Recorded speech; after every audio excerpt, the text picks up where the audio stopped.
Vamos abrir as nossas Bíblias no Evangelho do Senhor Jesus, segundo escreveu Lucas. Lucas, capítulo de número 22. Eu faço uma força para falar 22. A gente que é carioca dá uma chiadinha, né? Meu natural seria Lucas 22.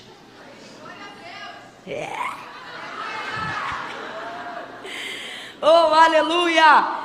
Deus abençoe, irmão César, irmã Tatiane, Deus vivo, gente. Deus prepara tudo. Olha, eu quero agradecer esse casal. Eles tomaram um chá de cadeira, porque a Tati teve uma ideia incrível. Ela viu a minha situação pela rede social, e aí ela separou um vestido novo, lindo, de uma loja que eu amo e que ela ainda não tinha usado. Eu falei, olha, essa oferta aí tá igual a de Davi no campo de Araúna, hein? Sacrificial. Porque é uma marca muito querida e um vestido muito bonito. E olha o que ela pensou, gente. Eu vou chegar 1h30 mais ou menos mais cedo do horário combinado. E eu não sabia, eu estava apagada, né? Porque eu estava sem dormir já há quase 2 dias. E daqui a pouco o telefone tocou. Minha mãe, olha, o pessoal chegou. Eu falei, meu Deus, como é que o pessoal chegou, gente? Eu pensei, hoje é o dia que Deus me abate. Vou ir suja, fedorenta, feiosa, né? E não, ela teve essa ideia de chegar mais cedo, ver se essa roupa dava. Só que o que aconteceu? Tati e César trouxeram a bênção. Eles chegaram 30 minutos depois, cravado. Chegou quem? A mãe. Mas olha que eu já tinha experimentado o vestido que Tati graciosamente trouxe para tentar nos favorecer. Porque a igreja é assim, vocês são assim. E aí eu experimentei e falei, poxa mãe, olha o vestido da irmã, vou ter que devolver. Aí botei o vestido de novo. Sabe o que eu fiz para quebrantar o coração dela? Mas isso ela só ia ver em casa. Eu peguei a etiqueta da comprovação da minha bagagem, porque eu tinha rasgado a etiqueta de abrir, aquele papel celofane, sabe? E coloquei a etiqueta bem em cima assim da cola, como quem diz assim, era para ter ficado. E coloquei na sacola e mandei para ela. E vim falando sobre isso, brincando no caminho. Quando chegou, agradeci de todo o coração, irmã, muito obrigada, mas olha, não precisou, a mala chegou junto, tá aqui, usa seu vestido. Ela, não, de maneira nenhuma. Eu falei, não. Falei, não, Tati, de maneira nenhuma. Ela, não, é seu. Eu falei, não.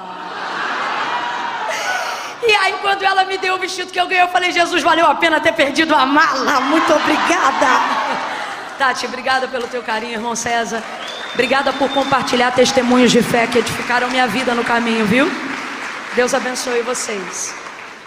Vamos lá, gente, sem mais delongas, porque um momento muito especial ainda, que é do ato da ceia, ainda se segue. Lucas 22, já fiquei à vontade, já soltei o 2. Versículos 27 em diante. Quem achou, diga amém.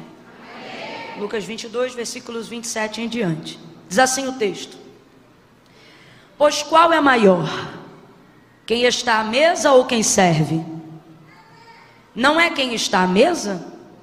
Eu, porém, entre vós, sou como aquele que serve.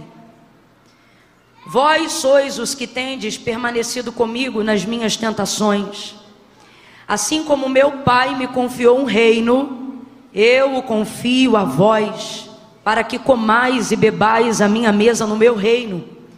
E vos assenteis sobre os tronos para julgar as 12 tribos de Israel. Verso 31. Simão, Simão, Satanás vos pediu para vos peneirar como trigo, mas eu roguei ao Pai por ti, para que não desfaleças a tua fé. Então, quando tu te converteres, fortalece os teus irmãos. E respondeu-lhe Pedro, dizendo: Senhor, estou pronto a ir contigo para a prisão e até a morte. Tornou Jesus a dizer: digo-te, Pedro, que não cantará hoje o galo antes que 3 vezes negues que me conhece.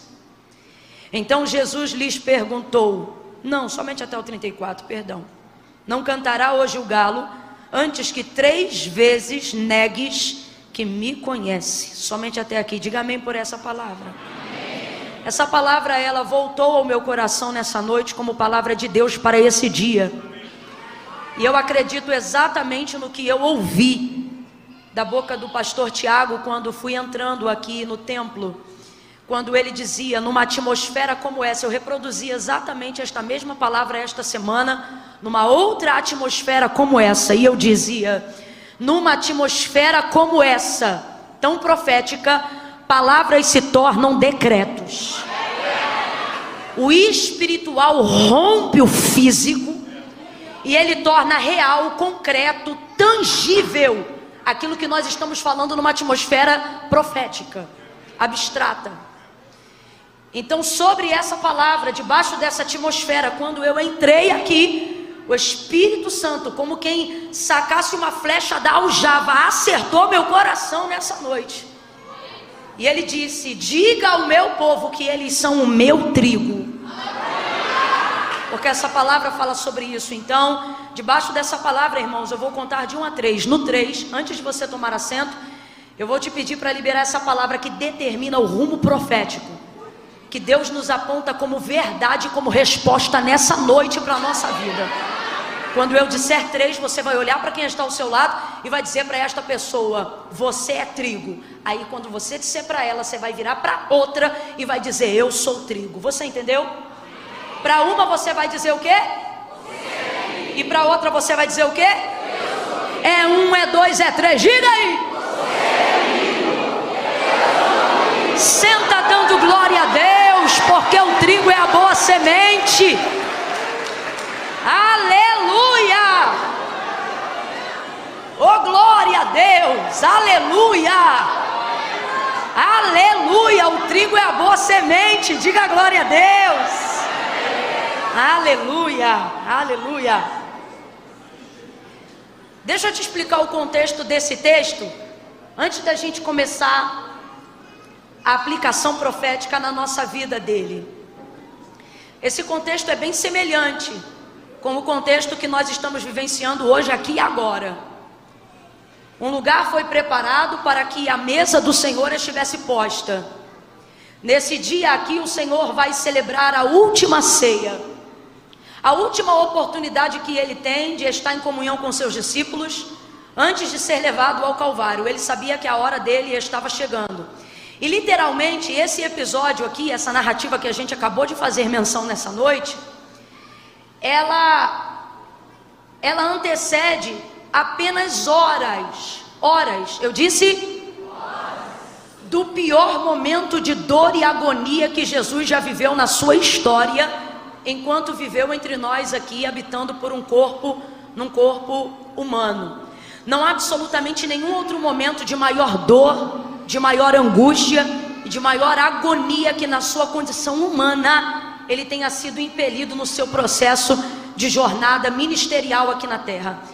E ele está apenas há algumas horas essas que ele sabe quais serão. Na verdade, Jesus sabe disso desde que ele começou a cumprir o seu ministério no primeiro milagre nas bodas de Caná da Galileia. Você lembra quando Maria percebeu a situação daquele casamento e foi pedir ajuda a ele? Ele disse para ela, mulher, ainda não é chegada a minha hora. Quando ele realiza aquele milagre, porém, em contrapartida a isso, ele diz, mulher, ainda não é chegada a minha hora. Ele está se referindo a que hora, gente? A hora da sua entrega. Jesus, ele compreendia que tudo que ele fosse fazer no caminho do seu ministério, cada milagre, cada sermão, cada realização que ele operasse, culminava para o Calvário. Então compreenda, na verdade, todos os milagres que Jesus realizou faziam parte de uma apostila pedagógica. Isso, na verdade, compreendia o desejo dele de fazê-los, os seus discípulos, compreenderem como deveria funcionar a manifestação do seu reino aqui na terra. Jesus não estava preocupado, na verdade, em ser ovacionado por ser poderoso através dos milagres que ele realizava.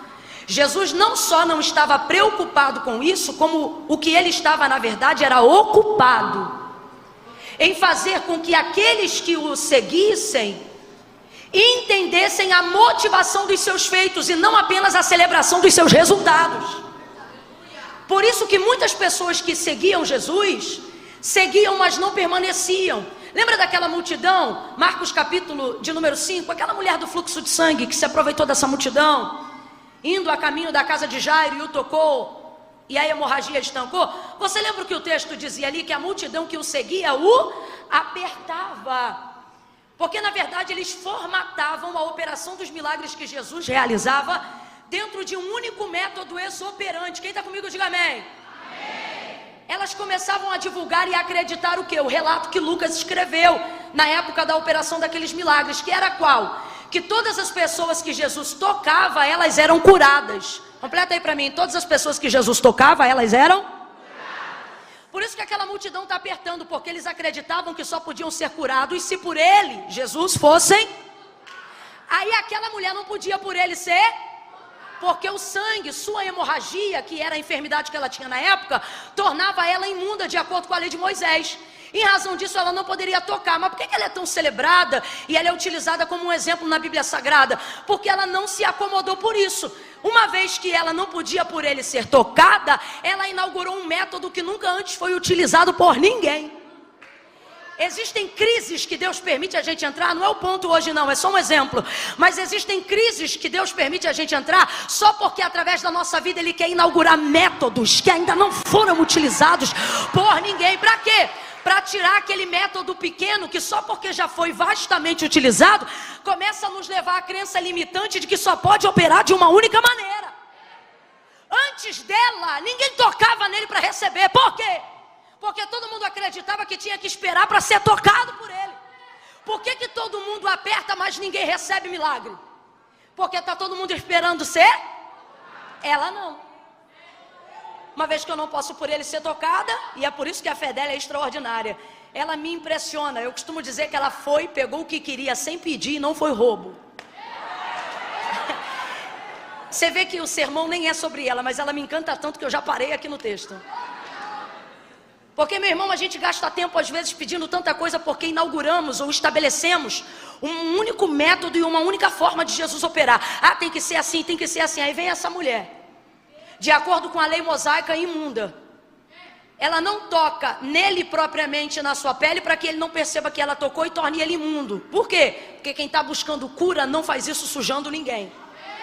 Segunda coisa, ela faz isso tocando só na orla das suas vestes. Agora dá uma olhada em casa quando você chegar no texto de Marcos 5 e veja lá se ela pediu para ser curada. Em casa ela inaugurou um método com um pensamento dizendo assim: se eu tão somente tocar, tá todo mundo do lado de Jesus dizendo assim: se ele me tocar eu sou curado. Está todo mundo do lado de Jesus dizendo assim: se ele me tocar, eu recebo a minha vitória. Se ele me tocar, a mulher está em casa, não está do lado, mas olha o método: se ele me tocar, não, se tão somente. Jesus está dizendo: ei, estabeleça métodos dos quais, quando você não tiver mais o que fazer, sua fé seja o suficiente para acessar o que está preparado para você. Ela criou um método. Escuta isso aqui, que isso aqui é muito prático. Às vezes a gente quer colocar um milagre de maneira mirabolante. Isso aqui é prático. Ela criou um método, um plano. Completa para mim, por favor. Ela criou que não dependia de ninguém para ser operado, a não ser dela. Deus está dizendo: sabe por que tem coisas que você não realiza? Porque você diz: se fulano me ajudar, se o outro entrar, se o outro emprestar, se assim fizer. Deus está dizendo: quer ver milagre? Comece a estabelecer planos que só dependam de uma ação simples sua, e se envolva nesses planos. A gente olha para ela e a gente vê coisas extraordinárias, como uma mulher, por exemplo, que já ia saindo e Jesus trouxe de volta. Nessa hora eu até me indigno e eu digo: Deus, não é brincadeira não. A gente fica aqui tentando utilizar tudo que é método que a gente conhece como aquilo que funciona. De repente essa mulher vai lá, toca na orla das suas vestes, é estancada hemorragia no corpo. O texto diz que ela sentiu na hora que ela foi curada, né? E se Jesus não chama ela, ela vai-se embora. Então vou perguntar de novo: ela pediu para ser curada? Meu irmão, olha a ousadia dessa fé. Foi lá, pegou e já estava indo embora. Nem obrigado ela estava dizendo. Pegou. Foi Jesus que disse: alguém me tocou. Jesus agora invadido na glória. Ei, alguém me tocou, né? E era ela disse: fui eu, Senhor. Mas o que eu estou querendo dizer com isso, gente? De maneira muito simples, essa mulher acessou uma oportunidade, criou um método único, exclusivo. Depois dela aí você vai ver um monte de gente. Depois dela aí você vai ver alguns casos a mais dessa mesma maneira. Mas veja, essa mulher, ela compreendeu que se ela tivesse a motivação correta pelo método, para o resultado que ela queria, isso seria o suficiente. Então preste muita atenção. Quando Jesus veio e ele implementa seu reino, e acabou que eu não disse o que eu queria dizer, e o que eu queria dizer de verdade é o seguinte, que quando ela realmente é um personagem que me deixa invejada.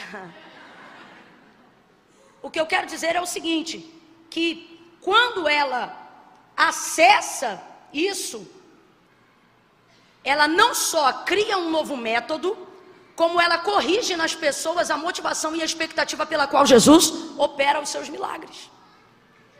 Quando você compreende isso no reino de Deus, você começa a compreender que a principal vocação da manifestação de Cristo antes do Calvário, que é a sua principal obra quanto homem aqui na terra, ela está totalmente ligada a fazer os seus discípulos e os seus seguidores compreenderem a manifestação do reino de Deus aqui na terra. É como se fosse mais ou menos assim, se você quiser comer uma comida muito gostosa, você vai num restaurante que faz aquele prato como nenhuma outra pessoa faz. Tanto é que você pode ir lá 10 vezes, e se aquele restaurante for especialista naquele prato, você vai lá 10 vezes e vai pedir aquele prato. Só vamos supor que um dia o restaurante fecha. E aí uma vez que o restaurante fechou, poxa, ninguém nunca mais vai fazer aquela comida do jeito que eu comia naquele restaurante, porque era a especialidade daquele chefe, naquele dia da semana, naquele cardápio. Aí acabou para você, para algumas pessoas a manifestação do reino de Deus cessou quando Jesus foi assunto aos céus. Por quê? Porque eles só andavam atrás dele celebrando os resultados e não compreendendo a motivação da sua operação. Quem não compreende a motivação da operação vê a casa do banquete ser fechada quando o chefe sai da cozinha. Estão compreendendo mais ou menos o que eu estou falando? Agora, quem é João, Pedro, eu e você? Somos aqueles que não só conheceram o chefe, como antes dele partir, pedimos a receita. Por quê? Porque compreendemos o que ele disse. Na condição de Senhor, falou aos seus aprendizes: aquilo que eu fiz, coisas maiores vocês farão. Eu estou sentindo uma graça de Deus tão grande. Quem trouxe Bíblia, levanta ela aí agora. Levanta com autoridade. Isso. Ai Camila, eu não tenho Bíblia de papel. Você podia ter uma, vou deixar a dica. Levanta a tua Bíblia aí e comece a dizer: tá tudo bem, eu tenho a receita. Olha para quem está do teu lado e diga: a minha cozinha continua aberta. Tempero da graça, tempero da unção, tempero do poder, tempero da libertação. O reino de Deus se manifesta aonde eu entro, aonde eu falo, aonde eu canto, aonde eu prego, aonde eu profetizo, aonde eu intercedo, aonde eu oro. Porque eu não só conheci o chefe, eu compreendi suas motivações. Eu ando com a receita. Aleluia! Esses 2 anos vão virar 4, os 4 vão virar 8, os 8 vão virar 16, e todos os anos se seguirão até que a igreja seja arrebatada. Por quê? Porque o chefe está à destra de Deus, mas a receita está com os discípulos que compreenderam a manifestação do seu reino. Sabe o que é isso? Não é uma mesa de banquete qualquer, é o único corpo místico de Cristo, reconhecido e legitimado para manifestar o que Jesus operou quando por esta terra passava. Olha para quem está do teu lado e diga com carinho: me respeita. Eu tenho a receita. Você está entendendo? Alguém aqui está compreendendo? Tanto é que depois de um tempo, fortalecendo a mentalidade dos seus discípulos, para que eles não celebrassem apenas os resultados, mas para que compreendessem a sua motivação. Quando você tem a motivação assertiva, você tem motivação continuativa. Ela não passa independente dos resultados que você já viveu. Você continua trabalhando para viver novos resultados. Por quê? Porque quem trabalha pelo resultado é escravo. Quem trabalha pela motivação é senhor. Você vai, continua vivendo, você continua seguindo. Vocês estão compreendendo o que Deus está falando conosco? Glória a Deus, esqueci. Vocês são da igreja do bispo JB? É isso. Aleluia. Aleluia. Então Jesus, na celebração da última ceia, vai garantir, abre aspas para o que eu estou falando aqui, tá? Se eles estão compreendendo a receita.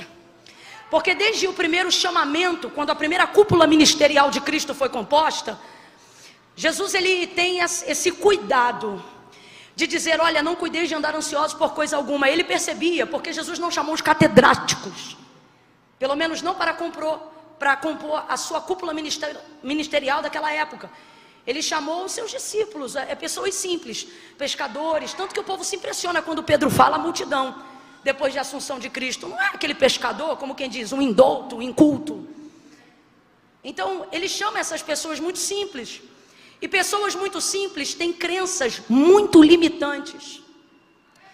E a verdade é que eles deixaram tudo para seguir Jesus, mas ainda estão em processo de conversão e de libertação, não para se apegarem aos resultados. Tanto é, eita glória.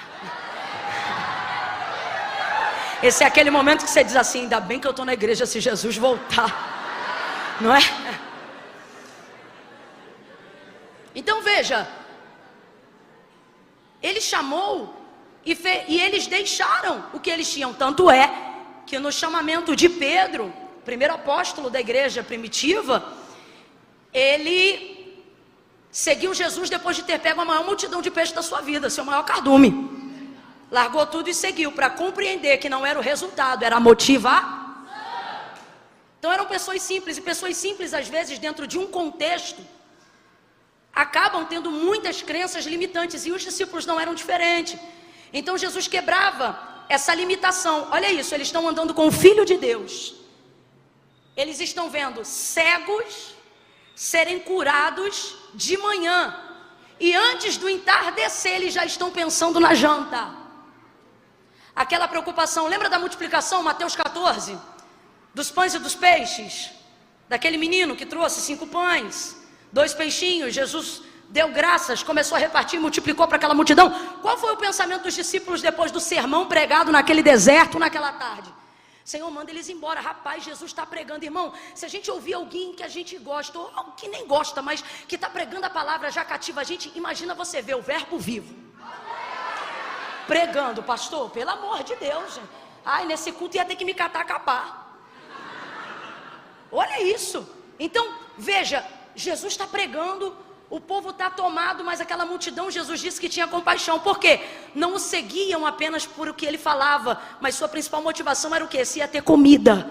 E os discípulos sabiam disso. Por quê? Porque pensavam como eles.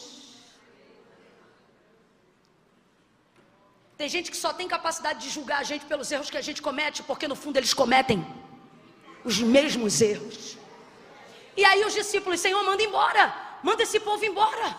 E o Senhor disse, não, ninguém vai embora, manda o povo sentar. Imagina você desesperado com uma multidão, você só tem 5 pães para dividir para 12, 2 peixes. E aí Jesus diz, manda ninguém embora, faz círculo de 50 em 50 e 100 e manda todo mundo sentar. Que desespero. Porque o pensamento deles ainda estava nessa necessidade. Estamos seguindo aquele que supre necessidade. Estamos seguindo aquilo que supre necessidade. Ele supre necessidade, mas ainda assim, muito limitante. Eu vou te provar que a crença dos discípulos ainda era limitante, mesmo diante das realizações de Jesus. Porque isso não tem a ver com ter, tem a ver com se tornar. Quando Jesus te dá coisas, Ele não te dá coisas para você dizer, eu tenho. Ele te dá coisas para que você se torne. Você vai entender. Se você tem coisas, e estas coisas não te tornaram uma pessoa melhor, não foi Jesus que te deu. Tudo que Jesus te dá e te acrescenta, te torna uma pessoa melhor. E aí, olha isso. A prova de que a crença limitante deles era tamanha, que um dos discípulos vai chegar para ele na hora que veio os 5 pães e 2 peixes e diz assim para ele, Senhor, mas o que é isso para tanta gente? Ele fica com vergonha de oferecer aquilo. Um rapaz deixou aqui 5 pães e 2 peixes, mas o que é isso para tanta gente? Oh, nem que tivéssemos, quem está me ouvindo diga amém, 200 denários de dinheiro. A crença, quando é muito limitante, nem no campo da imaginação, pastor Tiago, a pessoa consegue chegar a um resultado positivo. de tão limitada que ela é. Se liga nisso aqui, ó. Ele está falando de um campo de imaginação, ó. Baseado na quantidade de pessoas que tem aqui, 5.000 homens, sem contar mulheres e crianças, a conta que deveria ser feita era do que precisaria para abastecer, mesmo não tendo. Para abastecer isso aqui, só se tivéssemos. Se você não está tão limitado, você faz pelo menos uma conta, mesmo que você não tenha condições de pagar aquilo. Isso parece gente que deve, porque não tem dinheiro nem para metade, não pensa nem como vai pagar, e é por isso que nunca paga.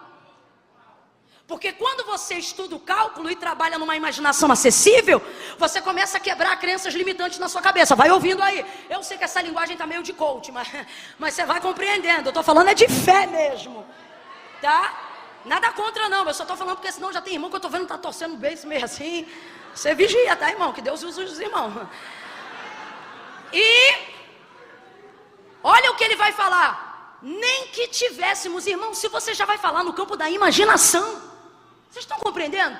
Se o Senhor, se você já vai falar num campo de imaginação, por que não falar uma imaginação? Ou seja, até sonhando o cara sonha ruim. Até imaginando, a irmã imagina o pior. Minha filha, meu irmão, cola com um pobre, sem crença limitante. Para quê? Para aprender a sonhar. Porque eu tô para ver gente que vive escassez, mas tem capacidade de imaginação. Igual o povo que passa escassez. Normalmente eu vou falar bem rasgado. Quem passa escassez do lado de fora nem sempre passa escassez na imaginação. Quantas vezes eu já vi na minha família em dias de extrema pobreza, e a gente começa com as conversas fiadas. Rapaz, se tu ganhasse tanto, o que tu faria? A gente entra na imaginação com tanta força, Sara, a gente entra na imaginação com tanta força, minha pastora, que a gente começa rindo, brincando assim. Eu comprava isso, eu comprava aquilo, e tu ia dar o quê pro fulano? Pro fulano eu ia dar 1 milhão, e pro outro eu ia dar 500 mil. Mas tu vai dar pro fulano? Rapaz, daqui a pouco a gente tá brigando por um negócio que a gente fica. Então eu não estou falando sobre não ter recursos do lado de fora, eu estou falando sobre não ter capacidade de imaginação do lado de dentro. E aí Jesus vai fazer o que, pastor? Vai encher a mentalidade deles de imaginação, mas não é com senso lúdico. O que eu estou falando? Eu não estou falando de fantasia, eu não estou falando de utopia. Eu estou falando que Jesus começa a compartilhar com eles uma fé baseada na palavra, que gera ponte para acessar as coisas que não existem ainda, mas que são chamadas à existência a partir do pensamento de quem as acessa pela palavra. Ora a fé é o firme fundamento. Ora a fé é o firme fundamento. Ora a fé é o firme fundamento. Bata nesse chão aí, veja se ele está firme, por favor. Faça, está firme, está firme. O Senhor está dizendo, está firme hoje. Se amanhã passar uma britadeira, arrebenta com esse chão em menos de 24 horas. Agora, se tu confia de ficar em pé nesse chão, que hoje é e amanhã pode não ser, olha o que o Senhor está dizendo. A fé não é piso, é fundamento. É algo que não pode ser removido. Ela é o firme fundamento das coisas que não se veem, mas ela vive na capacidade de quem pode imaginar, acessar, sonhar, projetar. Aí Jesus vai dizer a seus discípulos: eu não quero vocês ansiosos, pensando no que vamos comer, no que vamos beber. Olha o que Jesus está dizendo. Poxa vida, eu estou querendo levar para vocês, estou querendo conduzir vocês a uma área que a carnalidade, que a necessidade não deveria nem ser uma questão. E você que está aí pensando assim, ainda bem que eu já quebrei todas as minhas crenças limitantes. As crenças limitantes que mais nos impedem de progredir, sobretudo de fazer progredir o reino de Deus em nós, são na verdade aquelas que a gente pensa que estamos livres. Que você pensa assim, não, ninguém me ensinou não, isso aqui é pensamento meu mesmo. O pensamento mais forte que vive em você é aquele paulatino, ou seja, o que foi colocado em você sem você nem perceber. Ele está em você como uma cultura, como um estilo de vida, e você não percebe. E era o caso deles. E aí olha o que Jesus vai dizer: olhem para os lírios do campo. Nem Salomão em toda a sua glória se vestiu como um deles. O que Jesus está dizendo? A erva de manhã ela é, e à tarde ela já não é mais.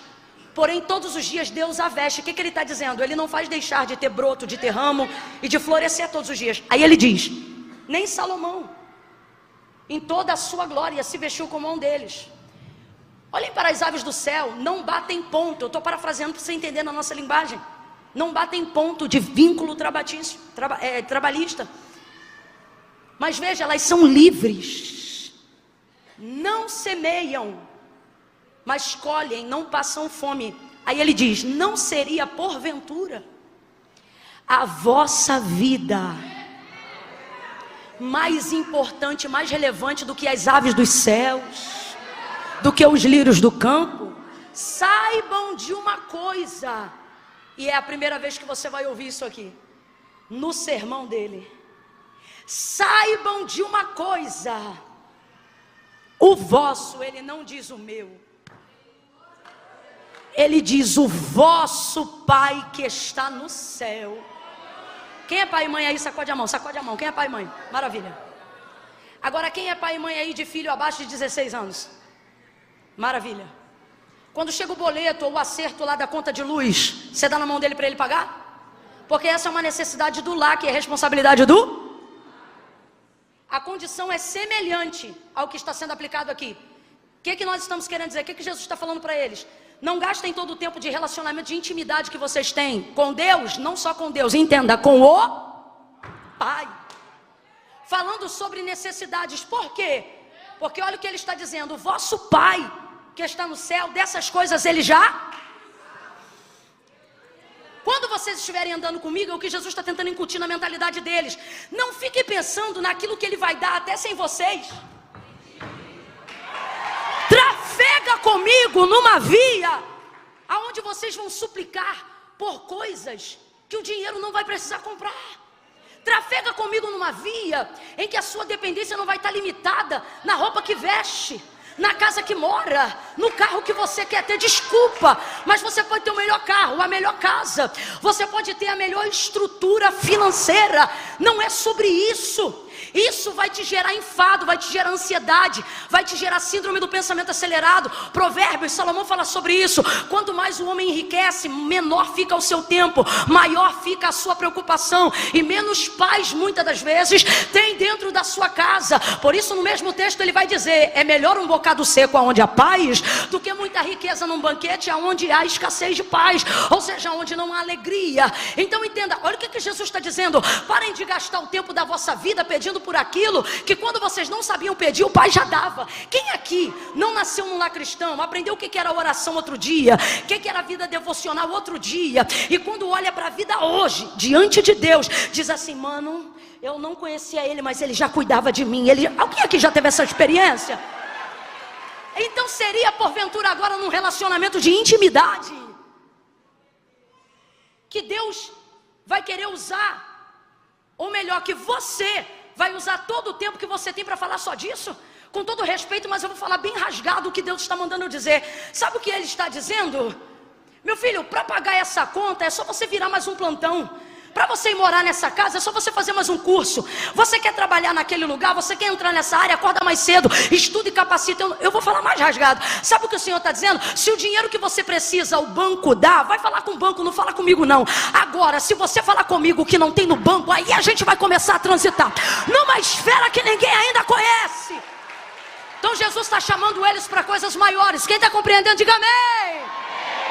Para compreenderem. Aí agora na celebração da última ceia, ele quer dar uma conferida. Estou usando uma linguagem assim bem no populacho. Ele quer dar uma conferida se está todo mundo compreendendo a receita, utilizando os ingredientes corretos. Por quê? Porque o corpo de Cristo em carne vai ser assunto. Primeiro vai ser crucificado, vai ser entregue, vai abalar, e depois ele vai ressuscitar, vai passar aquele período de 40 dias e depois ele vai subir e vai se cumprir tudo o que foi dito sobre ele, pelos profetas maiores, pelos menores, pelo salmo messiânico de Davi. Em Atos dos Apóstolos capítulo 1 se cumpre um deles. Levantai, ó portas, as vossas cabeças, levantai, ó portais eternos.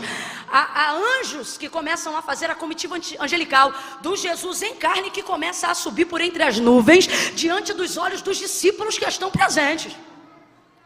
Aquilo ali nada mais é do que o salmo de Davi. Levantai, ó portas, as vossas cabeças, levantai, ó portais eternos, para que entre o Rei da Glória. O porteiro nunca abriu a porta de dentro para fora. Então ele diz: quem é este o Rei da Glória? É assim o Salmo, quem lembra? Aí os anjos, a comitiva vai adiante: levantai, ó portas, as vossas cabeças, levantai, ó moradas eternas, para que entre o Rei da Glória. Porteiro pergunta: quem é este o Rei da Glória? É poético, mas é o que está acontecendo em Atos 1. Quem é este o Rei da Glória? O Senhor poderoso na batalha, o Senhor poderoso dos exércitos. Vamos traduzir para Atos 1: aquele que venceu o pecado e a morte, ou seja, aquele que venceu o que diziam que era invencível. Eles sobem, abre, um anjo fica: varões galileus, que é que estás olhando para as alturas? Porventura não sabeis que o mesmo Cristo que viste subir agora entre as nuvens, diante dos seus olhos, de igual forma por entre as nuvens voltará e todo olho verá? Até esse momento Jesus sabia que haveria um grande abalo na mentoria, no treinamento, em tudo aquilo que ele fez para fortalecer a fé dos seus discípulos. Então agora, na celebração da última ceia, é o último momento hiato. Entenda isso como o último momento de preparo para o maior momento de dor e agonia. E aí Jesus vai trazer 3 lições para a gente. Eu vou entregar em 3 pontos bem rápido. Primeiro, Jesus sabe que a hora tão esperada, aquela que nas bodas de Caná ele ainda dizia: não é chegada a minha hora, ele sabe, agora chegou. Agora chegou. Ele não vai passar esse tempo sem ficar com os seus, sem falar com os seus, sem abençoar os seus. E agora, pasme, num ato solene como o que nós estamos a realizar daqui a alguns minutos nesta noite, na celebração da ceia, cálice, sangue, pão, corpo, memória do Senhor, ele vai fazer pactos com a igreja. Ele vai dizer: fazei em memória de mim. Ele vai preparar um suco da vide numa adega especial no céu, e ele diz assim: porque até aquele dia não beberei novamente, até que vocês estejam ao redor da minha mesa. Que incrível. Pense nesse ato de ceia. Pense agora na ceia que hoje nós viemos adorar em espírito.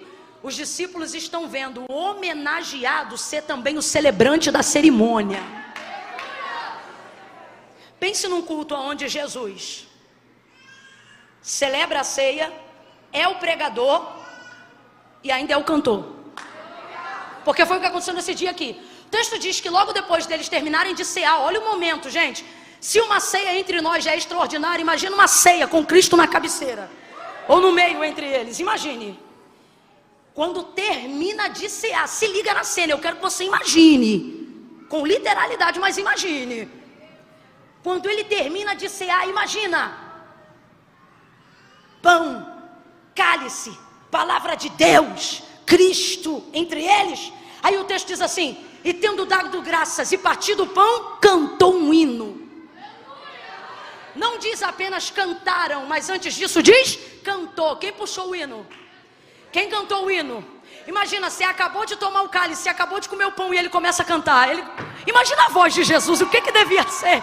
A voz de Jesus cantando, gente, a capela, a capela. Ai, pelo amor de Deus, você não deu glória ainda, por quê? Imagina Jesus. Nós viveremos esse dia. Aí você imagina, termina de cantar, mano, pensa nessa cena, para tudo agora, para tudo agora, pensa nessa cena, que glória. Só que olha o que o texto diz, e essa parte eu não li, mas está no mesmo capítulo, depois você lê. Depois desse momento, se liga, só falta os anjos, só falta sentir as asas dos anjos batendo no lugar. Olha o que o texto diz, que quando Jesus começa a falar da sua entrega, ou seja, ele está dizendo que eu vou sair, o Filho do Homem vai ser entregue, vai acontecer tudo aquilo que eu estou treinando vocês. Olha o que o texto diz. E levantou-se entre eles forte discussão. Que é isso, Camila? Olha para o teu irmão e informa, diga: briga. Isso é briga 5 minutos depois da ceia, irmã. O pau começou a quebrar, a veia do pescoço de alguém começou a levantar. Alguém ficou vermelho, alguém falou mais alto. E posso te falar, a motivação da briga é tão feia quanto ela. Sabe qual era a disputa e a briga? Enquanto Jesus está falando da sua retirada, em vez deles sofrerem pela sua retirada, sabe o que eles pensam? Quem vai ficar no lugar da liderança? Deus me livre. Olha para o teu irmão e diga: Deus me free.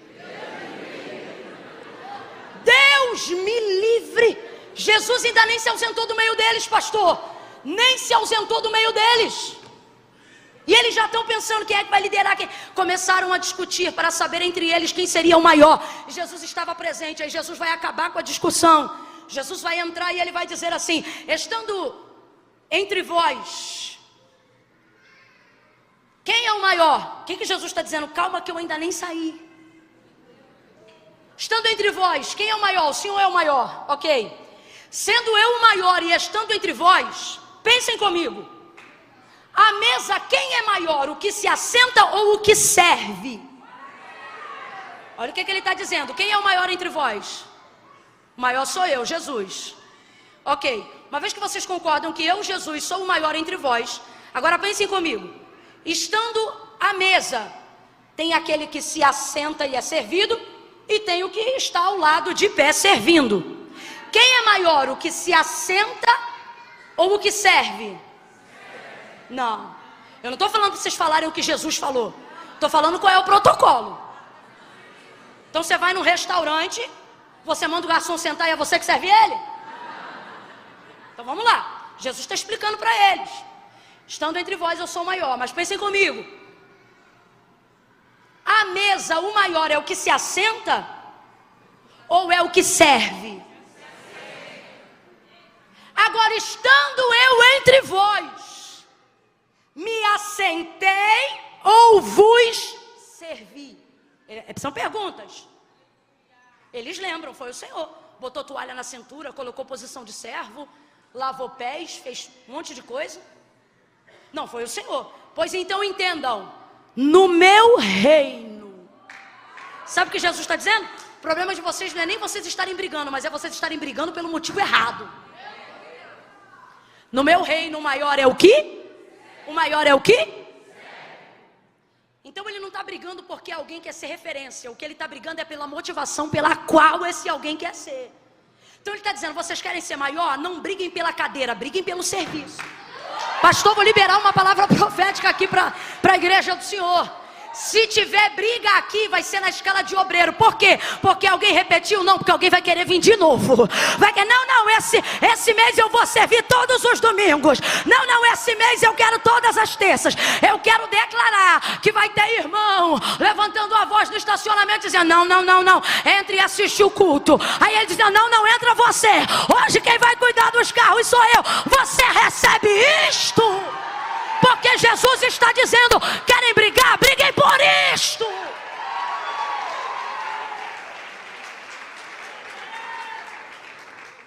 Cheia como essa casa está, lotada como ela vai ficar quando você chegar primeiro e ter o direito do assento e chegar alguém que veio depois, é essa briga aí que eu quero ver. De você levantar e falar para quem está em pé, não, senta. E a pessoa dizer, não, de jeito nenhum, não, você vai sentar aí, senta aí. Eu levantei para você, é o que Jesus está falando. No meu reino maior é o que? No meu reino maior é o que serve. Parem de brigar. Tendo dito isto, se liga nisso aqui. Segundo ponto, só falta mais 10 minutos e eu encerro. Prometo, pastor. Então crente a beça hoje. Segunda coisa, ele diz assim, tendo dito isso, ó, acabou a briga, cessou o problema. Ele vai direto em Pedro e não o chama de Pedro. Quem leu comigo lembra, ele chama ele de quê? Imagina uma briga onde 12 pessoas provavelmente estão discutindo. 3 com a voz mais alta, 2 mais baixo, mais algumas observando. Jesus chega, acaba com a briga e vai numa pessoa só. Agora responda para mim, dá para brigar sozinho, gente? Vamos falar real, dá para brigar sozinho? Dá não. Só que está todo mundo brigando, mas Jesus vai falar com um só. Ele vai direto em Pedro. E ele está chateado. Porque ele não diz Pedro, ele diz Simão. Sabe o que é Simão? Estou falando com a natureza caída da tua humanidade. Estou falando do homem que eu conheci lá atrás, não desse que está diante de mim agora. Porque quando o Senhor conheceu Pedro, ele falava e era muito mais conhecido por Simão. E o Senhor começou a chamá-lo muito mais de Pedro. para falar sobre o seu processo de transformação. Tu és Pedro, sobre esta rocha, este fragmento de pedra, edificarei a minha igreja, as portas do inferno não prevalecerão contra ela. Aquele que era o mais sanguíneo e aparentemente mais rebelde se tornou o melhor líder, ou o líder pioneiro que a igreja precisava para se estabelecer em Jerusalém e nas demais nações. Foi extremamente vital e continuou sendo, ainda antes de Deus erguer e levantar o futuro então apóstolo Paulo. Pense num homem tão tremendo em obras e tão poderoso, que quando ele saía do culto e das orações da sinagoga, o povo fazia fileira para que a sombra de onde ele passasse manifestasse a cura do poder que a sua vida carregava. Agora este homem aí está quebrando o pau depois da ceia. Aí você talvez está me ouvindo e está dizendo assim: Camila, como alguém consegue brigar depois de uma ceia dessa? Igualzinho você que participa de um ambiente de glória desse, já chega em casa reclamando de louça na pia, roupa suja, negócio fora do lugar, carro que está sujo, a mulher que não abasteceu porque ela só usa o carro, não abastece a gasolina. Olha Deus me usando com revelação aqui. Do mesmo jeito. Perdeu a linha. Jesus bota tudo no lugar e aí então vem a segunda coisa. Vai direto em Pedro. Então deixa eu te perguntar uma coisa. Não estou afirmando, deixa eu só te perguntar uma coisa.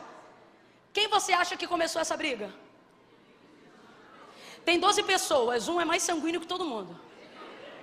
Augusto Cury cria eu vi uma palavra dele onde ele cria o temperamento baseado nas escrituras sagradas de cada discípulo. João, por exemplo, ele fala do seu pico de bipolaridade. O discípulo do amor teve hora que queria tacar fogo em todo mundo. Não foi? Jesus teve que acalmá-lo e dizer: calma, João, quem não é contra nós é por nós. E Pedro? Você acha que Pedro é o quê? De sanguíneo para colérico, irmão. Pedro é Simão, Simão. O que isso significa? Estou falando com a sua natureza. Estou falando com um Adão caído que insiste em residir em você. Isso aqui é para despertar Pedro de onde ele saiu, quem ele era e quem Deus não quer mais que ele seja. Satanás te pediu para te moer, peneirar como se você fosse trigo. Como se você fosse? Está todo errado, mas Satanás não pediu para peneirar como se faz ao joio. Se liga nisso. É um vacilão, mas pediu para peneirar como se fosse? Porque o Senhor sabia e o inferno também sabia. É um trigo novo, mas ainda assim é? E qual é a diferença? Vou lhe dizer agora. Camila, por que o Senhor orou por ele, já que ele é trigo? E a palavra do Senhor aponta na parábola do joio e do trigo, que o trigo é a boa semente semeada pelo Senhor. Por que então o Senhor não permitiu que Pedro fosse tentado, que Satanás concluísse a tentação que queria? Por que precisou da intervenção de Jesus? Quem está comigo, diga amém, gente.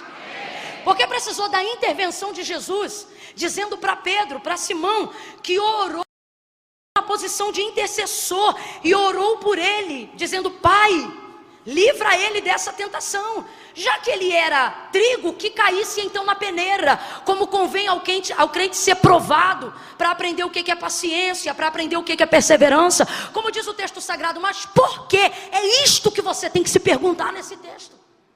Por que o Senhor Jesus vai entrar para interceder pela vida de Pedro? Olha a condição de Pedro. Você está achando que isso é difícil? Olha a condição de Pedro. Olha como o Senhor fala com ele: Simão, Simão, Satanás te pediu para te peneirar como trigo, mas eu roguei ao Pai por ti. Olha como eu orei por ti. Quando tu te converteres. Olha, ele está dizendo: eu consegui um livramento para você. Ok? Está livre. Agora tem o seguinte, olha a admoestação. Quando tu te converteres. Acabou de tomar ceia. Isso, finge que não é com você mesmo não. Acabou de... Estava no hall de membros da Igreja de Cristo, mas ainda não era.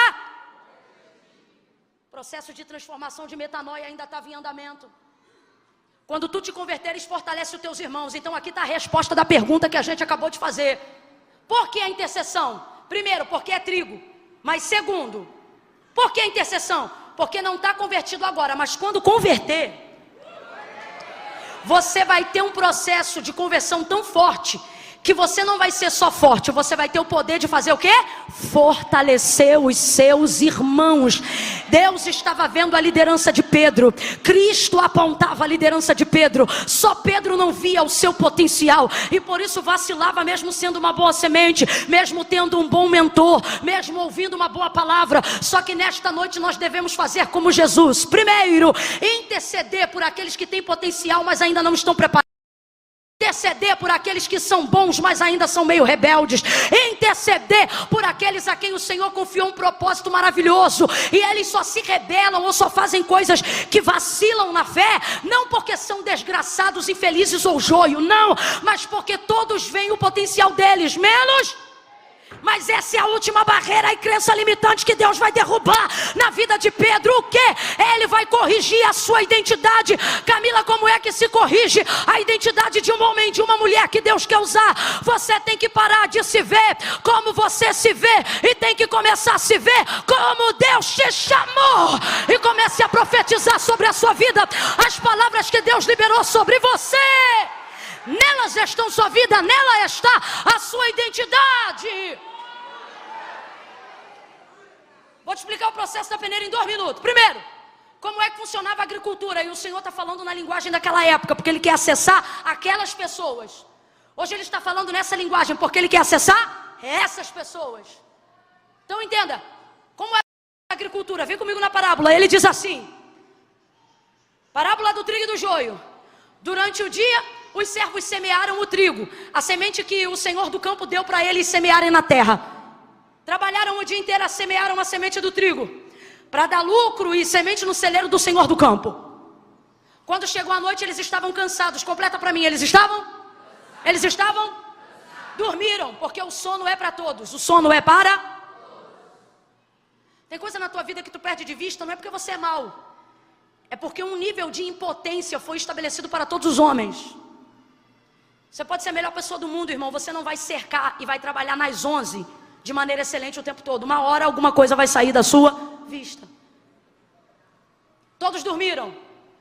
O inimigo veio durante a noite. Vem cá, meu amigo. Pensou que eu ia dizer inimigo, né? Faz um som aí daquele inimigo vindo sorrateiro.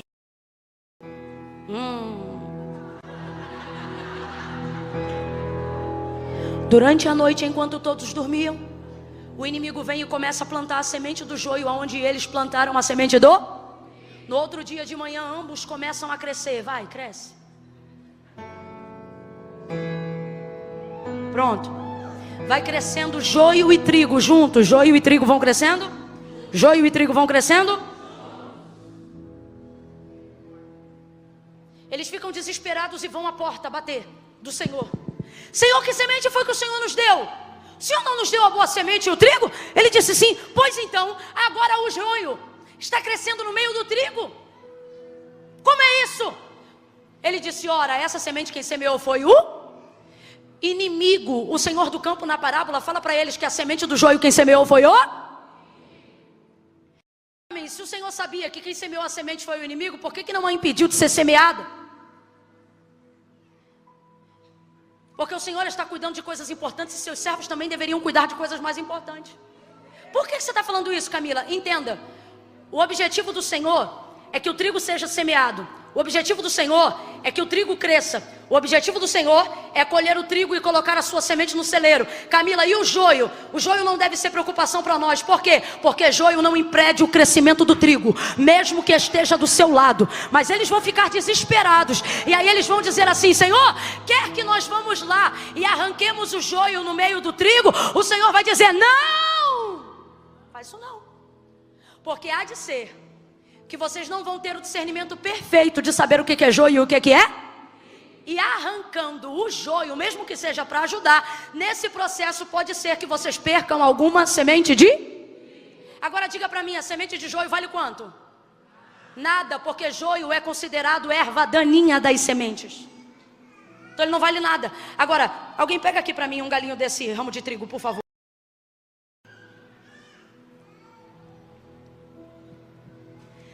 Uma espiga de milho, não vou gastar tempo aqui contando, mas ó, 2, 4, 6, 8, 10, 12, eu só sei fazer essa conta até 12. 13, 14, 15, 16, 17, 18, 19, 20, 20. Já passei de 20, presta atenção. Sabe quantas sementes são necessárias para num ramo de trigo? Quem está comigo ainda, abre o olho, diga amém. Sabe quantas sementes de trigo são necessárias para nascer um ramo de trigo que carrega uma espiga? Qual é o nome disso aqui? Qual é o nome disso aqui? Numa espiga, quando ela dá pouca, ou seja, quando ela dá uma espiga só, ela dá no mínimo 30 gominhos desses aqui que vocês estão vendo. No mínimo, você viu que eu parei na metade e já tinha 22. Então presta atenção. Uma semente devolve 30 sementes de trigo. Isso acontece se ela devolver o mínimo.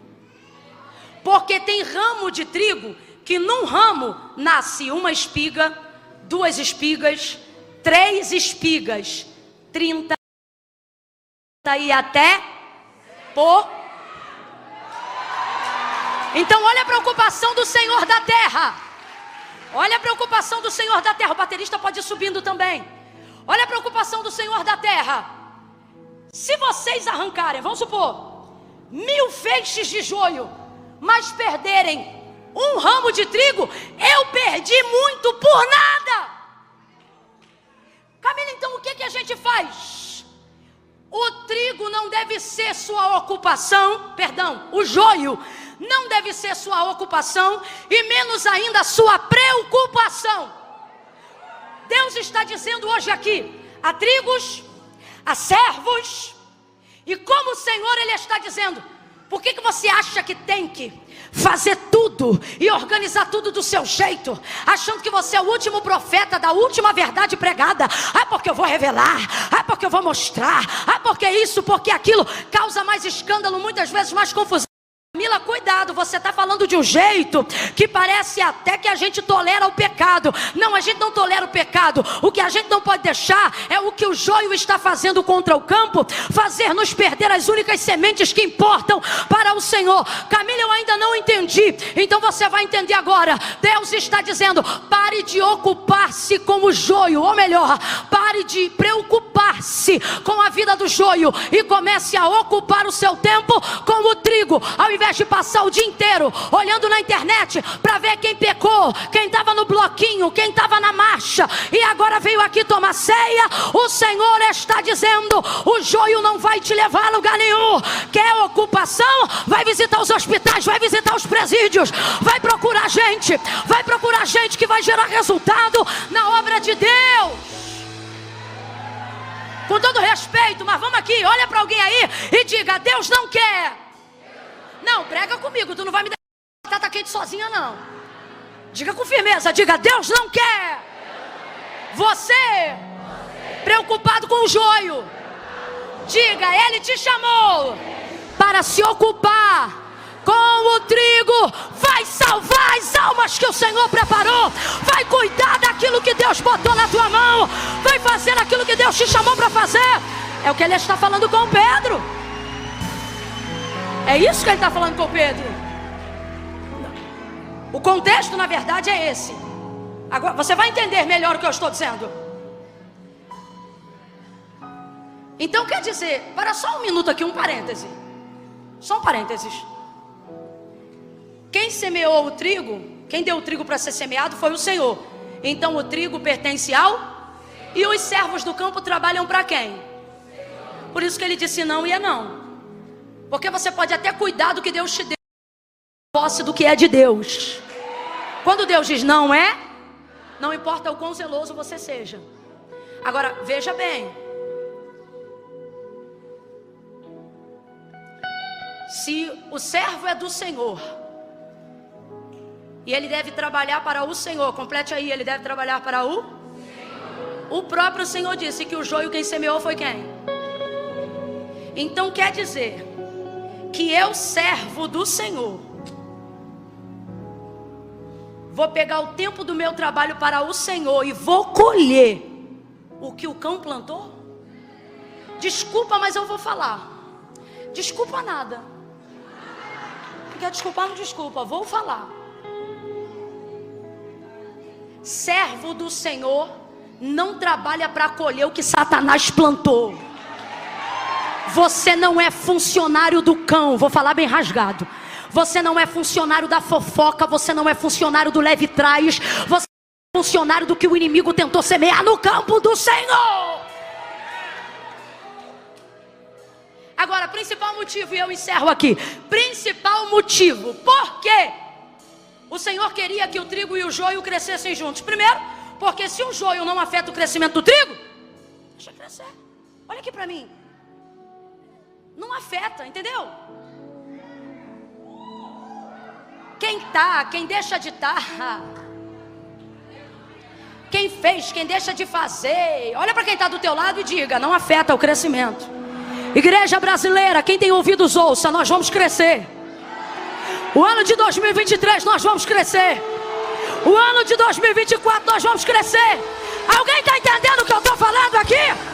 Não importa o que o inimigo esteja tentando semear no campo do cristianismo, no Brasil e na América Latina, assim diz o Senhor, nós vamos crescer, porque o joio não vai afetar o crescimento da igreja, da semente, do trigo que o Senhor semeou. Olha para os dois aí e diga, nós vamos crescer, nós vamos crescer. Nós vamos crescer, nós vamos crescer. Vai ser o ano que a igreja mais vai crescer e se fortalecer. Nós vamos crescer. Eu falo isso não é para te animar não. Eu acredito nisso com toda a verdade da minha alma.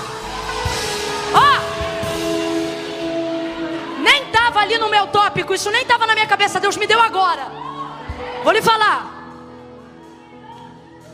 Imagine a parábola que Jesus está contando. Imagina a parábola que Jesus está contando. Quando os servos viram o joio nascer no meio do trigo, eles acordaram e tomaram um susto. Eles acordaram e tomaram um? Na parábola, eles acordaram e tomaram um?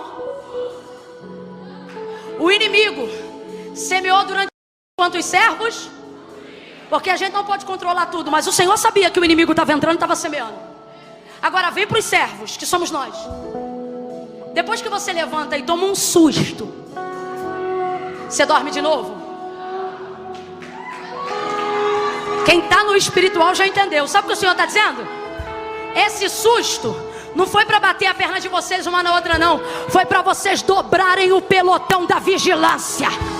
No campo onde estamos semeando, se inimigo entrar, vai ter que entrar de foice. Vai ter que entrar, porque nós estamos armados. Deixa eu fechar em Pedro. Senão os exegetas vão me excomungar, né?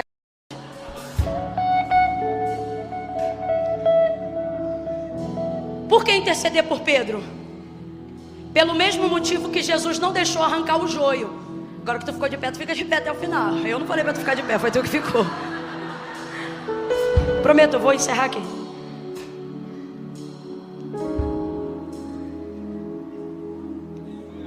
Não quero que vocês arranquem. E agora você vai entender isso, e quem é agricultor sabe do que eu estou falando.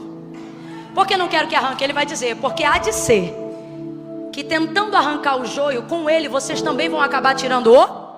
Por que isso vai acontecer? Porque ambos estão na fase de... E trigo é trigo e joio é joio. Mas na fase de crescimento, ou seja, quando o trigo ainda é novo, eles são aparentemente... Ouve. Mas eu roguei ao Pai por ti, Pedro, para que não desfaleças a tua... Satanás pediu para peneirar. Isso aqui Jesus está usando uma linguagem que é o que nós estamos pregando aqui. Te pediu para peneirar como? Trigo. Agora vamos lá. Se trigo é trigo, trigo tem que ser peneirado, sim ou não? Vai para a agricultura daquela época. Colhia o trigo no dia da ceifa, que foi o que o Senhor mandou eles fazerem na parábola. Deixa crescer juntos. No dia da ceifa, corta e leva todo mundo para ser peneirado. O joio, vocês vão ver logo que ele não é trigo, porque ele é leve, ele tem crescimento, mas não tem resistência, não tem força, não tem fruto, não tem semente. Inclusive, é interessante que o trigo é plantado de manhã, o joio é plantado de noite, mas o texto diz que eles crescem. Como é que pode crescer junto se o outro foi plantado primeiro? Porque quem cresce vazio, cresce rapidão. É mais ou menos o joio, escuta isso. Deixa crescer junto. No dia, o trigo, por causa do peso da semente, ele enverga. A espiga pesa no gado. Quanto mais você tem, mais você? Isso. O joio não. Não tem fruto, ele continua levinho lá no vento, assim, ó, fazendo onda. Por isso que você não tem que ocupar teu tempo em arrancar joio. Joio, até o vento leva ele. Aí corta tudo. O joio queima no fogo. E o trigo tem que ser peneirado. Leva ele para ser craquelado. Craquela o trigo, coloca na peneira. Imagine agora uma peneira de pedreiro. Não era a que era utilizada, mas dentro da nossa cultura, para a gente entender. Quem aqui já peneirou meio metro de terra aí? Eita Deus, esqueci que eu estou em Alphaville. Aqui, ó. Vou pedir para Deus botar uma peneira na tua mão. Trabalhos manuais são bons. Lá em casa a gente peneirava areia para fazer laje, cimento, pedra. Quem não tem muito costume de peneira, sofre um pouquinho e fica assim. Só que tem uns abusados também que arrebenta. Pega um bom ajudante, um bom servente, ou abusado.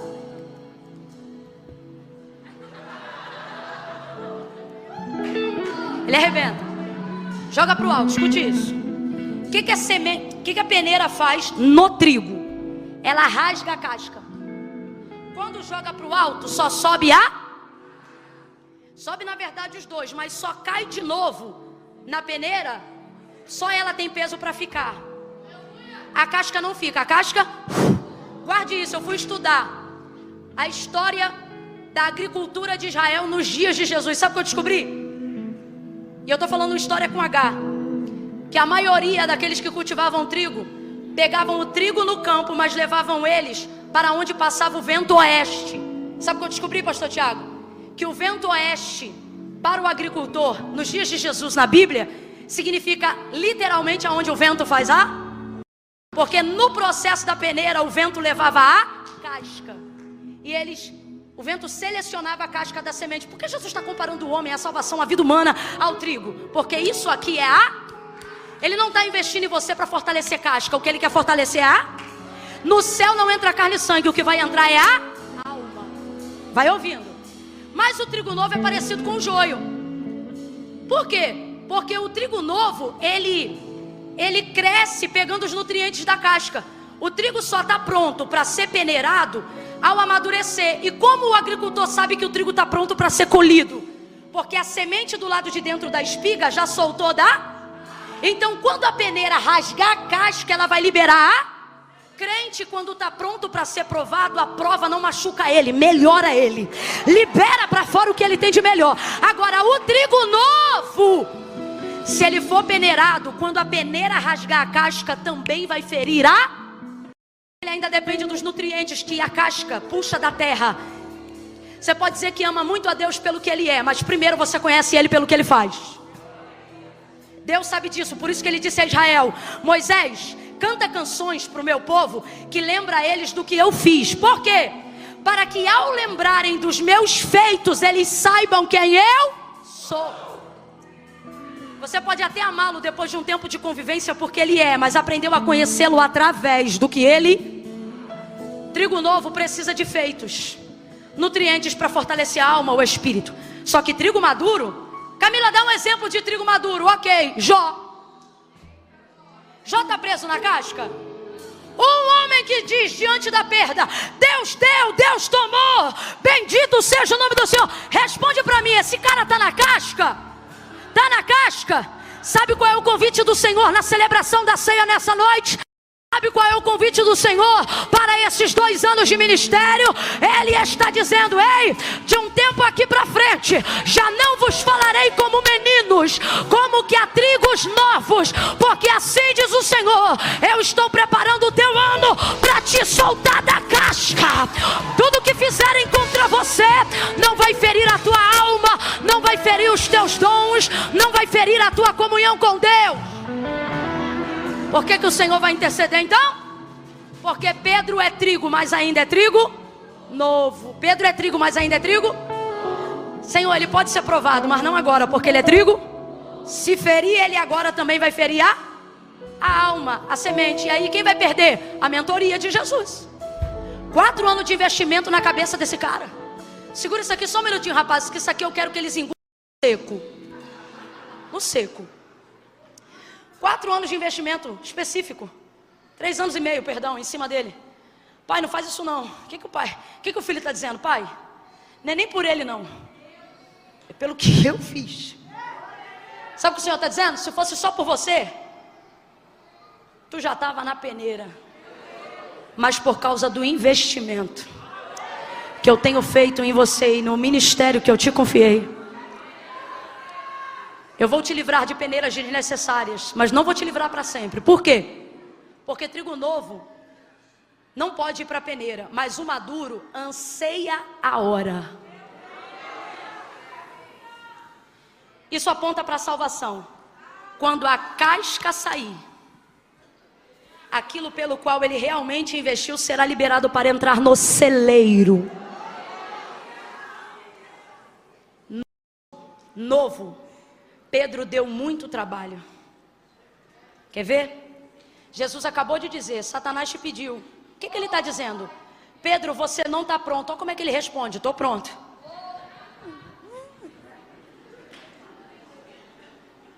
Olha que maturidade. Novo, ele corta a orelha de Malco. Maduro, ele cura os surdos. Faz uma comparação aqui comigo. Novo, ele arruma confusão depois da Santa Ceia. Maduro, ele estabelece o sistema doutrinário da igreja. Escuta isso. Novo, ele nega Jesus quantas vezes? Maduro, ele salva 3.000 almas de uma vez só. Olha agora para quem está do teu lado e diga assim: tu não é joio, tu é trigo. Pode ser novo, mas é trigo. Olha aqui para mim, teu filho pode estar com a nota vermelha e você diz, não é possível, Deus falou que ia ser doutor. Mas aqui nota vermelha de joio, joio, joio, o Senhor está dizendo, não, é trigo novo, trigo novo, trigo novo, trigo novo, trigo novo. É trigo novo, esse marido é trigo novo, esses processos da vida são trigos novos. Deus está dizendo, não abra mão disso agora. Não abra mão desse casamento agora. Não abra mão do chamado que Deus te confiou agora. Deus está mandando dizer isso aqui. Não abra mão de ti mesmo agora. Deus está dizendo para mim, você não é joio. Enquanto eu estou pregando aqui, tem alguém dizendo, fulano é joio, ciclano é joio. O Senhor está dizendo, pega a tua listinha de julgamentos, porque hoje aqui tudo trigo novo, trigo novo, trigo novo, trigo novo. Eu estou preparando. Camille, o que eu faço? Interceda. Das duas, uma. Ou você é o intercessor do trigo novo, ou você é o trigo novo. Eu vou contar de 1 a 3 aqui agora. No 3, só vai levantar a mão. Quem está me ouvindo, diga amém. Amém. Trigo novo, presta atenção. Não são todos. Se César levantar a mão, eu taco a Bíblia nele aqui. Isso aí me contou cada história. Isso não tem nem mais casca. Camila, eu não entendi muito bem esse negócio de casca não, vou te falar. É quando alguém diz assim, ó, menina, tu viu? Fulano falou mal de tu. Trigo novo? Ai, que tristeza, cara, eu não fiz nada com ele. Trigo maduro, manda um beijo. Que Deus abençoe. Por quê? Tá solto da casca, tá solto. Não importa o que dizem, o que pensam, o que acham. É isso que eu tô falando. Mas tem trigo novo aqui. Gente que tá com a identidade de si mesmo deturpada, pensando assim, Camila, porque eu me afastei, eu só posso ser joio, eu não consigo ser crente. Alguém aqui nessa noite falou isso por esses dias, disse, eu não consigo ser crente. Sabe por que tu não consegue? Sabe por que tu fica... A pessoa que está aqui, que falou isso, ela falou isso porque ela disse assim, não dá, eu fico com um pé lá e outro cá, porque eu não consigo ser crente. Não, tu não entendeu, campeão, o que tu não consegue é ser ímpio. Porque se tu conseguisse, tu não estava aqui no culto de domingo à noite. Tu fica lá e cá por causa da guerra do teu chamado. É que nem você que está aqui que diz assim, não, eu venho porque eu gosto, mas eu sou desviado. Desviado domingo, no dia da ceia.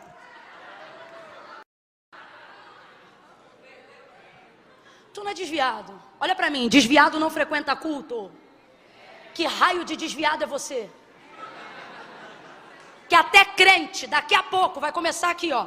Aqui, ó. E o desviado tá assim, eita, que Deus está falando comigo hoje. Que raio de desviado é você? Tu não é desviado. Tu é afastado. Sabe por que você está aqui? Porque tem saudade. Tem também o que veio e ele diz assim, não, eu vim, mas eu não sou crente não. Sabe como é que eu sei que tu é crente? Tu conhece o nome de um monte de santo, mas quando a coisa aperta, tu chama o nome de um só. Vou contar de 1 a 3. E diante de Deus, gente, não vou fazer apelo. Pastor, bota aqui que eu não quero destruir o cenário da igreja. Vou contar de 1 a 3. No 3, quem está afastado, distante, quer tomar uma decisão hoje, antes da celebração da ceia, para poder colocar esse ato memorial como assim, ó, último dia, o dia que eu entreguei minha vida para Cristo foi num dia de ceia, porque a partir daquele dia o próximo cálice quem ia tomar ia ser eu. Hoje, presta atenção, estou falando coisa madura. Ai Camila, é que eu não estou sentindo, não estou falando de sentimento não.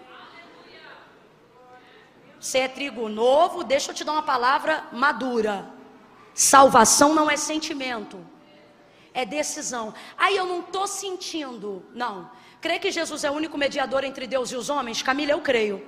Crê que em breve ele voltará? Camila, eu creio. Crê que ele foi enviado ao mundo para redimir o homem e dar-lhe redenção no perdão dos seus pecados? Camila, também creio. Crê em algum outro Senhor que faça isso? Não, só nele, então tu é crente. Aí a pergunta é, por que não é salvo? Porque ser crente não faz de você salvo. E por que não? Porque não foi a igreja que inventou isso. Olha para mim, foi Jesus que disse: aquele que me confessar diante dos homens, eu também o confessarei diante do meu Pai que está no céu. Porém, aquele que se envergonhar de mim, a maioria das pessoas que amam o Senhor de coração, não fazem com ele uma aliança, não porque não o amam, mas porque sentem vergonha. Imagem deturpada da identidade. Não posso, depois que eu casar eu vou. Ele não está te pedindo casamento, está pedindo a decisão. Não, Camila, mas eu tenho aí um monte de coisa para resolver. Eu tenho um tico-tico no fubá. Vem você, levanta a mão, tico-tico, fubá. Porque Jesus não disse para ninguém, se arruma e vem. Sabe o que ele disse? Vinde a mim. Todos vós que estáis, estado temporário, vai passar. Mas por que eu vou do jeito que eu estou? Quem conhece meu testemunho sabe, gente. Eu não vim bonitinho igual hoje, não. Bermudinha do Tasmania, camisete do piu-piu, barriga de fora, sentada no último banco do culto de domingo, porque hoje tem evento especial no baile. Quando o culto acabar, eu quero ser a primeira a sair. Era assim a minha vida. Sábado no baile, domingo na igreja. Só que eu aprendi. Eu queria entregar a vida para Jesus, mas eu não conseguia. Eu sentia Deus, eu chorava, Deus falava comigo. Tem um povo na igreja que tu acha que é joio por causa da roupa que usa. Tu acha que é joio porque ele não fica firme. É trigo novo, irmão. Deus fala com eles. Eu sei disso porque Deus falava comigo. Eu chorava, mano, era uma dor. Eu queria Deus, mas no sábado era uma luta, meu irmão. Aí eu dizia, Senhor, eu não vou conseguir, eu não consigo. Aí olha o que eu disse para Deus. Falei, tá bom, então eu vou no teu nome, porque eu não me garanto, eu não sabia que o nome dele era tão poderoso. Aí eu aprendi depois que eu conheci Jesus, que foi ele mesmo que disse assim, ora, sem mim? Então quem criou na tua mente, eu estou explicando isso aqui porque Deus está mandando. Quem criou na mente a ideia de eu tenho que ficar santo primeiro para vir depois, só bloqueou a tua entrega. Porque foi Jesus que disse, sem mim, e é nada mesmo, irmão. Sem mim você planeja, mas não realiza. Sem mim você deseja, mas não consegue executar. Porque essa obra, seja vício, seja erro, seja conserto, só com ele que a gente consegue fazer. Amém ou não amém? Não vou protelar mais, vou contar agora de 1 a 3. No 3, se você está afastado, se você está distante. Ai Camila, mas é que eu queria sentir um arrepio. Quer sentir arrepio, tira a roupa no frio, irmão. Salvação não é atitude emocional, é decisão de fé. Eu estou emocionada aqui ou eu estou falando com você normal? Aqui ó, na unção do Espírito, mas consciente, não estou... Não, eu fico. Mas no momento não, porque isso aqui é você e Deus. Agora tem uma coisa. Depois que entregou o caminho para Ele, confia. E tudo Ele... Não importa o que você fez até hoje. Importa a oportunidade que você tem de fazer algo acontecer na tua vida agora. Não vou pedir para vir aqui. só vai levantar a mão no 3. Camila, sinto de receber essa oração, mas eu já sou crente, então não levanta a mão que eu não estou te chamando. Agora, assim como eu um dia, não só levantei a mão, como no meu caso eu fui no altar, porque a igreja permitia isso. Mas hoje Deus está sendo tão gentil com a gente. Está afastado, desviou, está de ter conserto, reconciliação. Camila, não precisa falar mais nada, eu sei que sou eu. Chega. No 3, ó, levanta a mão e fica com a mão estendida. Camila, eu tenho vergonha. Fecha os olhos, irmão. Porque a vergonha é passageira, mas a salvação é eterna. Pastor Tiago, vem para cá, meu pastor, que eu vou pedir o senhor para me ajudar agora.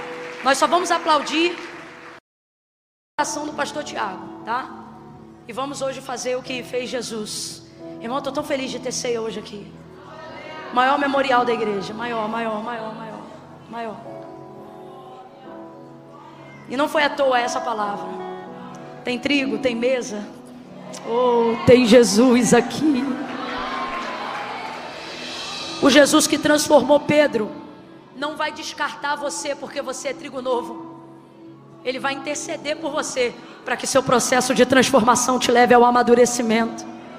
Eu conto Comunidade das Nações em Alphaville, espírito de intercessão e súplica agora por todos os Pedros, trigos novos que ainda precisam se converter. Comece a orar agora, vamos. 2. Os rapazes podem ir fazendo um espontâneo. 2,5. Camila, sou eu.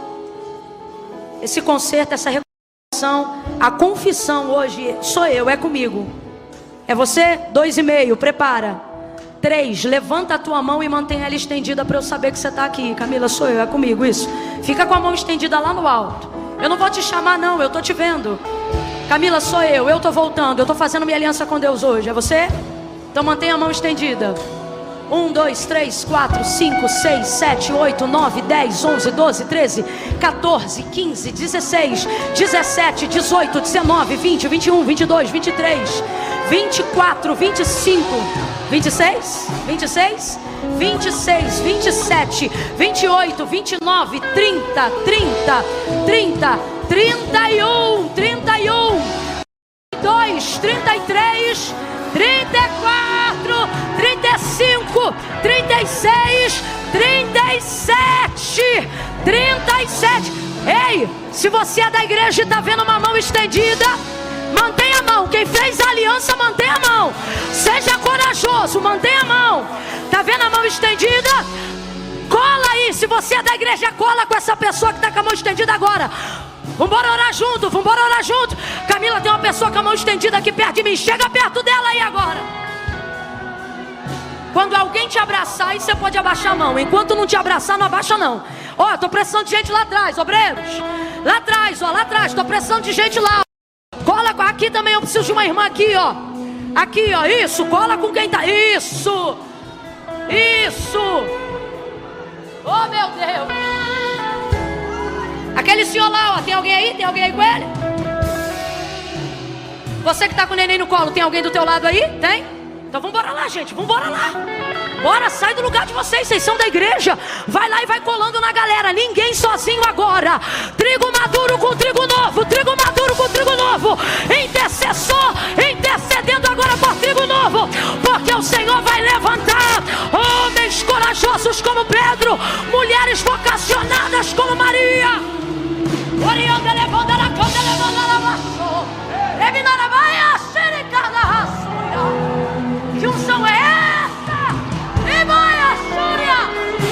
Um ciclo novo está sendo aberto nesta noite.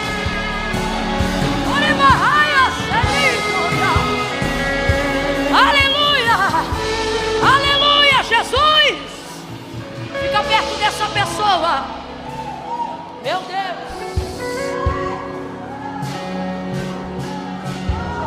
Quando ele era novo, ele negou Jesus.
ele amadureceu e mostraram a cruz para ele.